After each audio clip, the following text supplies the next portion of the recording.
Bonjour à tous. Dans cet exposé, nous allons parler un peu sur l'application de la régression linéaire multiple pour la réalisation d'un plan prévisionnel du prix du pétrole. Bien sûr, en utilisant le logiciel SPSS. Alors, rappelons rapidement sur le modèle explicatif de la régression linéaire multiple, étant donné un phénomène quantitatif dans lequel on cherche à étudier l'évolution de la variable y, la variable principale y, qui dépend de plusieurs variables indépendantes notées par x1, x2 jusqu'à xn. Le modèle explicatif peut être donné par la formule y égale à b0 plus b1 x1 plus b2 x2 jusqu'à bn xn. b0, c'est la pente de la régression et les constantes b1, b2 jusqu'à b1, c'est la pondération des variables indépendantes. Plus l'epsilon. Epsilon va caractériser ou bien il va quantifier le résidu ou bien l'erreur de régression. Donc, si on cherche à estimer le y chapeau par rapport à y réel, donné par la régression multiple, sans epsilon, sans le résidu, la différence entre y chapeau moins y, donc y réel moins y estimé, soit égal à epsilon. Donc la méthode mathématique est basée sur les calculs des constantes optimales B0 avec les BI, tout en minimisant l'erreur epsilon. Prenons un exemple d'étude des périodes de pétrole Y en fonction qui dépend des années et qui dépend ainsi x1 ainsi par x2 la production en millions de tonnes,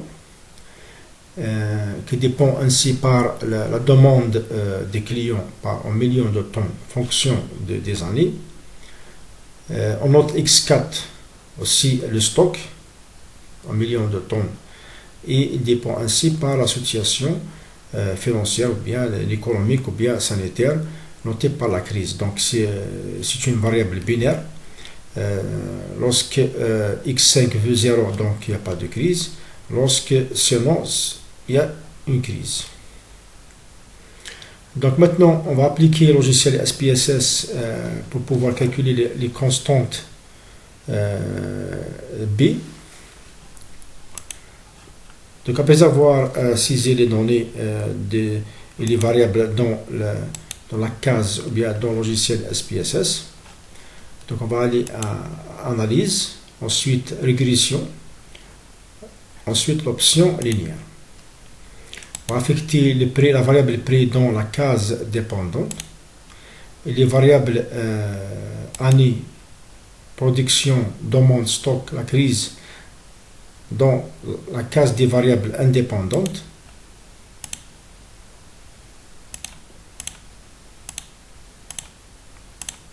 Stock et la crise.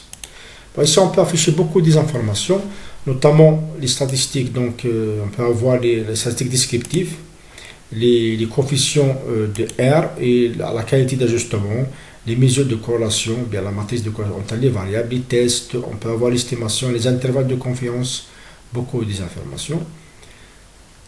Donc, même les traces, donc les traces, on peut entre les graphes entre les variables indépendantes et les variables dépendantes. Donc ici, on va aller afficher les résultats. Donc on s'intéresse au modèle global. Donc le modèle global entre les variables dépendantes et les variables indépendantes. Donc la constante B0, c'est 3829,457. La constante des années, moins 1,B1, moins 1,851. La constante de la production, 1,441. La constante de la demande, moins 1,137. La constante de stock, moins 0,0887. Et enfin la constante de la crise, moins 35,876. Donc on va essayer d'appliquer ces constantes pour estimer Y chapeau. Voilà.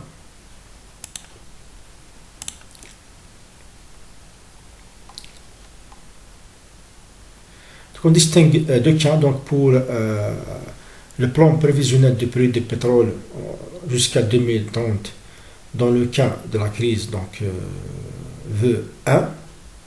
Donc par exemple pour calculer le prix en 2030, donc on va insérer donc on va B0 moins 1, B1 fois X1 c'est l'année estimée dans 2030 par exemple, plus B2 fois la production estimée, plus B3 fois la demande estimée, plus B4 fois le stock estimé, plus B5, donc ici c'est B5, c'est pas B3, fois la crise, bien ici, donc nous avons le premier cas, la crise, donc c'est V1. Donc on aura total le prix 69,246 $ par baril. Donc deuxième cas, on peut avoir un plan prévisionnel de prix du pétrole sans crise, donc qui veut 0.